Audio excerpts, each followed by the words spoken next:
Hello and welcome back to Supposedly Fun. My name is Greg. I have not done a chatty video in a while, so I thought I would try to get back to that. And if you followed along at all, you already know this, but if you are not familiar, when I say chatty video, I don't really mean me catching you up on what's been going on or kind of chatting to you about that stuff. If you've been following along, you already know what I've been up to in the last month or two. When I talk about a chatty video, I talk about kind of a discussion where I would hope to get your input on this. In the past, these videos have done pretty well for me. There was one where we talked about star ratings in books and how you define your star rating, and then there was a separate video about whether or not you trust star ratings on books. I will link those down below. Like I said, I really liked the discussion, and there were some points that had not occurred to me and that challenged the way I approach these things. So that's the main reason I like doing these. So today I wanted to do, kind of pick up on a topic I've seen mentioned in a couple of different places over the last month or two, and that is the question of whether or not likable characters in a book matter. I'm gonna go out on a limb and say no matter what your point of view is, they do matter.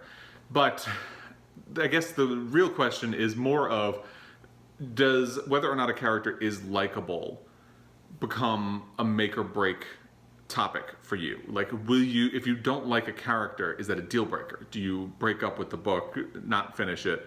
Or will you dislike the book because you dislike the character?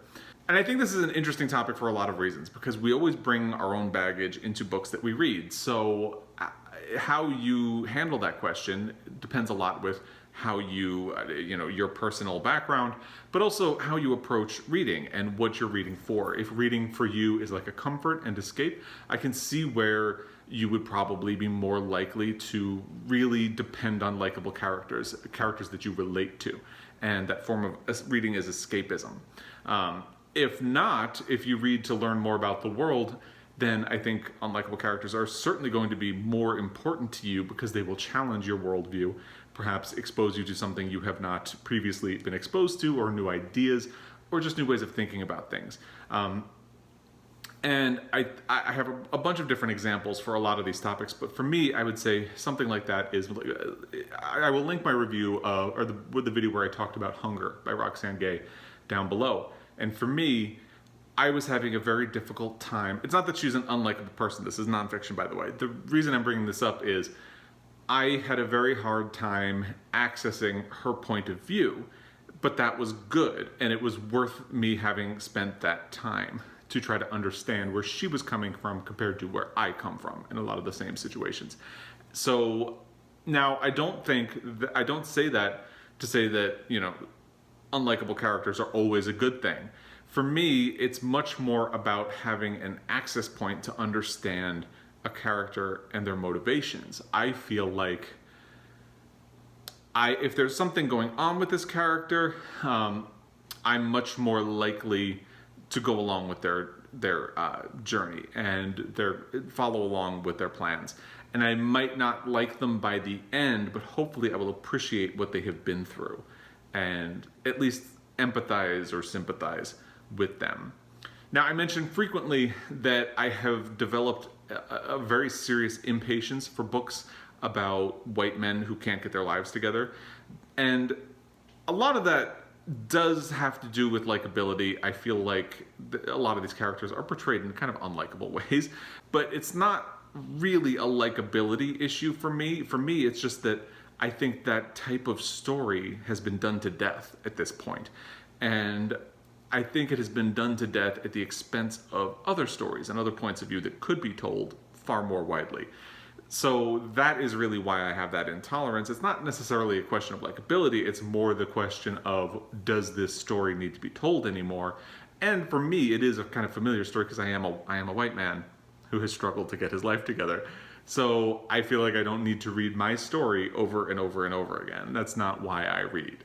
And I think this is an interesting topic because likability is always going to be a concern, no matter what. Even if you have an anti-hero, there needs to be something in that character that will get you on their side without alienating you or making you actively root against them. I think of, say, the character Dexter from the Jeff Lindsay books. Dexter is a serial killer. there's very little that you should root for, except he does have a very strict moral code. He will only allow himself to kill people that he thinks are bad people or who have gotten away with crimes in the past. So he almost becomes a sort of avenging force, and that gives you the room to hope that he continues to get away with what he does, even though what he does is still pretty terrible. The books themselves become pretty terrible as the series goes on. But the point still stands. You are able to like him because he does have at least some form of morality that you can sort of get behind. Because we all want to see people who do bad things punished for what they have done, maybe not in Dexter's way. And for similar reasons, you root for Batman because he's fighting crime and he's clearly the victim of very severe childhood trauma. There's also the Punisher, who is ostensibly fighting crime and who lost his family, so there's an element of trauma involved. Those are kind of comic book examples, but there's an access point for you to get on their side. Ebenezer Scrooge is despicable in the beginning, but by the end of the book he has come around. So so he's an interesting case because he kind of becomes likable in the end. But even in the beginning, his unlikability is tempered by a sort of comedic affect. Like, he's so terrible it's almost funny.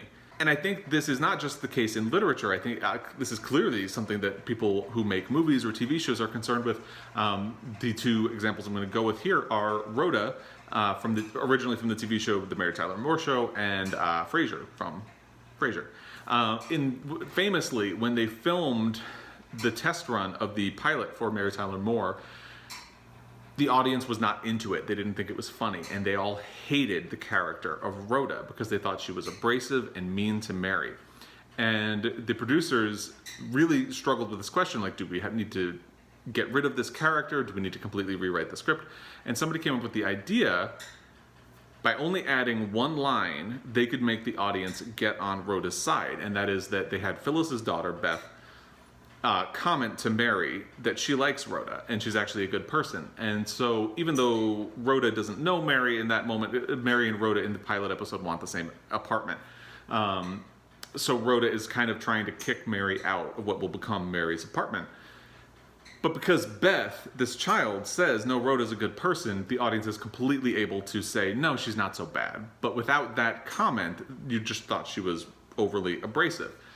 And then, of course, by the time the character gets her own spin-off, Rhoda, she almost becomes more like an average person. She was the kind of frumpy friend on the Mary Tyler Moore Show, but she has a frumpy sister when you get to Rhoda, who kind of becomes the more exaggerated version, and Rhoda almost becomes like an average woman on that show.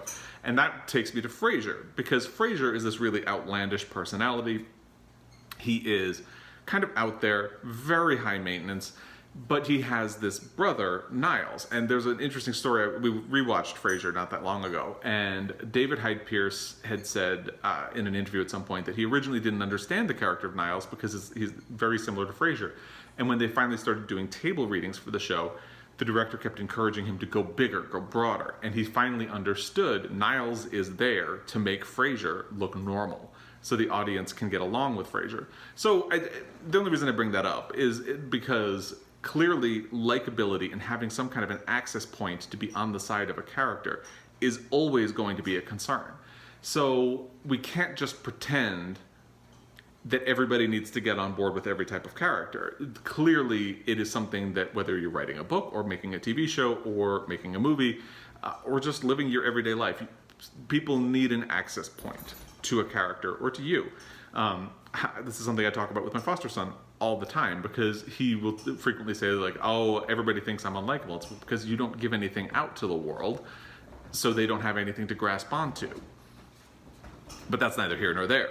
So it is, to me, actually a very complicated question. Clearly, we want to have things that we like. We want to have things that we can attach to and relate to. And for me, as I said, it really does come down to that.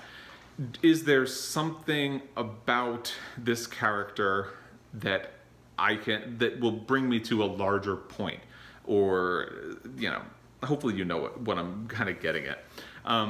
And to me, likability is not a deal breaker. There have been books where I did not like a main character or even hated a main character. And I want to kind of take a moment to talk about some of them.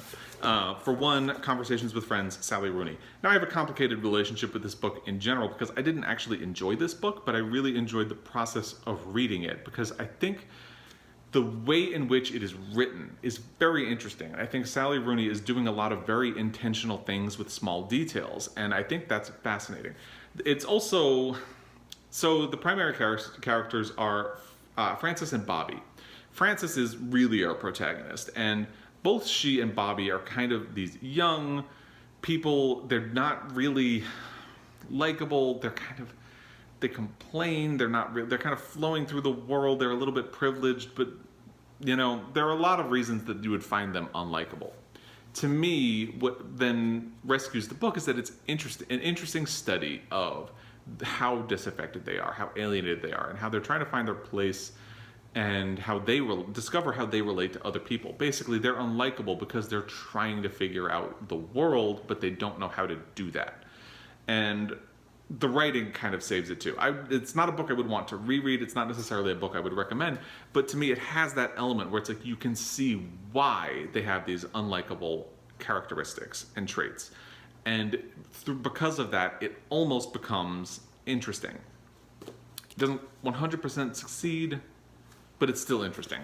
And then Dancer from the Dance. Now, when I did my review of this last year, I was really grappling with whether or not I liked this book, and a lot of that is because I could not relate to the main character, who's this man named Malone. He says the reason I had a hard time relating to him is that he says he wants a relationship. He is gay in the 70s in New York City when, gay marriage is not even a possibility, forget it. But even just living an open life as a gay person is not really a possibility. But so he feels disaffected and wildly depressed because he wants stability and romance, but all he's getting is the shallow gay subculture, which is the only way you could afford to live at that time. And my big struggle with it is that he actually gets in his own way. So he says he wants romance, but when he has romance, he screws it up. He says he wants monogamy, but he keeps running out and having these shallow encounters. And, it was possible to find ways to live. But I think that's actually the point, and that's why ultimately I like this book, and I would recommend this book, because it helps you understand that struggle and how disaffected or depressed you could become when you can't live a life openly and honestly. And I think it's interesting. And the supporting characters are also not 100% likable, but they're going through stuff, and I think that is why this book is still worth your time, despite having characters that I would describe as unlikable. Then there's Little Fires Everywhere by Celeste Ng. There were at least 2 characters in this book that I just really did not like, but overall, I can see what Celeste Ng was doing with those characters, and how I think what's interesting about Little Fires Everywhere is the way those characters interact with each other to create this world and this problem that reveals a lot about the place where they live, the time that they were living in, and setting up the way that things go down in the book. And by the way, I'm really looking forward to the TV show of this with Reese Witherspoon and Kerry Washington, not Kerry White. Kerry White is a Stephen King character. Oh. And then there is perhaps the ultimate unlikable character, Humbert Humbert from Lolita. Obviously, the man is despicable. He's pretty much the dictionary definition of a creep. He's pursuing a wildly underage girl that he has become obsessed with. It's gross, but the way Nabokov approaches the topic and the way he writes about it still makes it compelling. It's a very squirm-inducing read, but it also says a lot about society and the ways in which men use women and put women on these pedestals and force them into a role that they not necessarily want. There are a lot of different ways you can approach this book, and I think we can all agree Humbert Humbert is a terrible character. Terrible person, bad character, unlikable character at least. But the book itself is worth reading and worth your time. There's a reason it has managed to become a classic. Now, just as a way of trying to get a conversation going, I felt it might be worth talking about some examples of situations where an unlikable character didn't work for me. The first one is An American Marriage by Tayari Jones. And I know a lot of people did like this book, but my problem with it is the character of Celestial. I hated the character of Celestial. And to me, I did finish the book, so I didn't bail on it. But to me, the character of Celestial broke the entire book. Because basically, no spoilers, the entire plot hinges on her being passive-aggressive and kind of refusing to confront situations. And literally the entire plot of the book depends on her not being willing to face up to the things that happen or make a decision and confront it head on. And it's not that people don't do that, but the way it unfolds in An American Marriage, to me, feels contrived and not natural. It's like she's only behaving in this way because there would be no plot if she behaved any other way at all. And I didn't like that at all. And on the flip side, you have, say, a character like Hamlet, who is indecisive, but in a very compelling way. And you can see how and why he's struggling to make a decision or take action. So two sides of the same coin. I'd say in one case, it works, and in the other, it doesn't. Now, I did finish the book, so it's not that the unlikability was a deal breaker, but to me, it's an example of an unlikable character that didn't work. And then there's A Little Life by Hanya Yanagihara, which I know is like the ultimate Marmite book on BookTube and in general. For me, I didn't like any of the primary characters, and I always think it's funny that people talk about there being 4 primary characters when I feel like 2 of them don't actually really matter to the book very much at all. It's really just Willem and Jude. I think, for me, the more Hanya Yanagihara asks you to go along with these characters and the decisions that they make and the actions they don't take, the more angry I got and the more unrealistic I felt it was. And I did break up with this book. I did not finish it. But I think the problem with this book is not necessarily the characters. It's that the book, to me, feels sadomasochistic. And at a certain point, it's almost like torture porn. And I know a lot of people would disagree with that and take issue with that, and that's fine. But that was my read on the book. Like, it's too much for no apparent reason or purpose. Like, I've never really quite understood what this book's trying to tell me. And then there's Eileen by Otessa Moshfegh. This one is another book I did finish, even though I didn't. I think the title character is deliberately unlikable, and I think that's something that follows through a lot of Otessa Moshfegh's writing. I think she's deliberately provoking. Now, I'll get to another book of hers in a second, but for Eileen, I think, like I said, I think Eileen is a deliberately unlikable character. But that's not where the book goes off the rails for me. For me, I think Eileen goes off the rails because of plotting decisions that Otessa Moshfegh makes. And I think the timeline of the book doesn't work. Like, basically, Eileen meets a woman at work, and within 3 days, she's violently obsessed, and all this stuff is happening, and it's just like... And on the one hand, I can kind of see that Eileen has been living this very complicated life up to this point, so maybe it's just like a snapping point for her. But at the same time, it just doesn't make sense to me how quickly things unravel in the book. Like, if it had happened over a longer time period, I could kind of understand. And then her other book, My Year of Rest and Relaxation, to me did not work because, kind of like I was talking about with A Little Life, it feels sadomasochistic. Like, the character is deliberately unlikable to provoke a reaction, and it's not compelling to me in any way. I don't feel like it's trying to reveal anything to me that I haven't already read. So I didn't like it. So those are some examples of things that I think worked with unlikable characters, some things I think did not work. If you disagree with any of those, drop that comment down below. Let's fight about it. Primarily, I think that it's always going to be a concern whether or not you like a character, but it's not the be-all and end-all. And I think it is sometimes important for us to challenge ourselves by grappling with an unlikable character. And again, I can understand where if you read for comfort, you're probably going to want books that have likable characters. You're not going to want to grapple with that. And I get that. Everybody needs an outlet. I hope that everybody has some areas where they do challenge themselves. So maybe reading is your comfort, but you watch movies that will challenge you, or maybe you read books with unlikable characters or situations that will challenge you as a person and make you grow, but you really like Hallmark movies on TV because it gives you something to turn off your mind and just go with it. I think we all need things like that. I would just hope that there would be something that would challenge you as well. Incidentally, there are 2 articles about unlikable characters from 2013 that I think are really interesting, and I'm going to link them down below. One is an article from the New York Times in which the author Mohsin Hamid and the author Zoe Heller kind of discuss the 2 different sides of the discussion, and I'll link that down below. I think they make some interesting points. And the other is an article from Salon. If you're interested in further reading, I think both articles would be good. So check them out. Yeah, so at this point, I think I'm going to turn it over to you. If you have opinions about whether or not an unlikable character is a deal breaker, drop the comment down below. Let us know how you feel about it. If you have instances where you think it works, instances where you think it doesn't work. I would be really fascinated in that as well, because I think we all probably are not black and white on this issue. We're probably all kind of somewhere in between on the spectrum. So I would really love to hear where you think it works and where it doesn't. So have at it. The comment section is down below, as you know.